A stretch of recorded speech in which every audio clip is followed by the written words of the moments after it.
Hello traders, market bearish trend থাকার জন্য আমি 50-400 কল শর্ট করছি 227 এবং এসএল 235। আজকের ডেলও দেখতে পাচ্ছি, ডেলও ব্রেক করে মার্কেট রিটেস্ট করছে এবং এই লেভেল থেকে আমি শর্ট করেছি এবং আমি ওয়েট করব মার্কেট কালকের লো ব্রেক করার জন্য।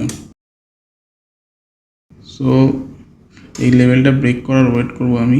এবার দেখা যাক মার্কেট এসএল দেয় না টার্গেট অ্যাচিভ হয়।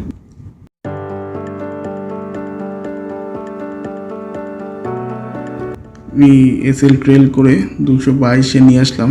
এবার এখান থেকে আমার সেরকম লসের ভয় নেই, ওয়েট করব টার্গেটের জন্য।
ট্রেডার্স প্রিমিয়াম চার্টেও দেখতে পাচ্ছি মার্কেট ডে লো ব্রেক করছে।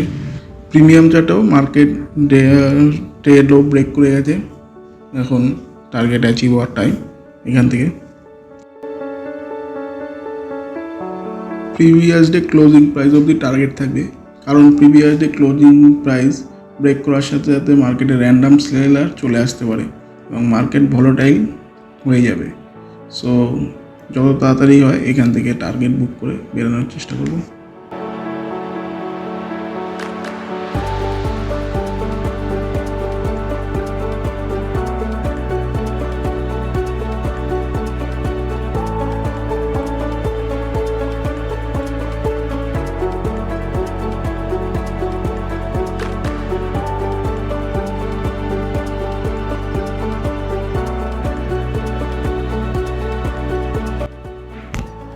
সো ট্রেডার্স, আমাদের টার্গেট অ্যাচিভ হয়ে গেছে। আমি এখান থেকে বুক করে নিচ্ছি।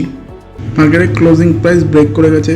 এখান থেকে মার্কেটে র্যান্ডাম সেলার এন্ট্রি নেবে। সো মার্কেট এখান থেকে ভোলাটাইল হবে এবং বায়ারদের যতক্ষণ পর্যন্ত র্যান্ডাম বায়ার না আসবে মার্কেটে ততক্ষণ মার্কেট এখান থেকে পড়বে না।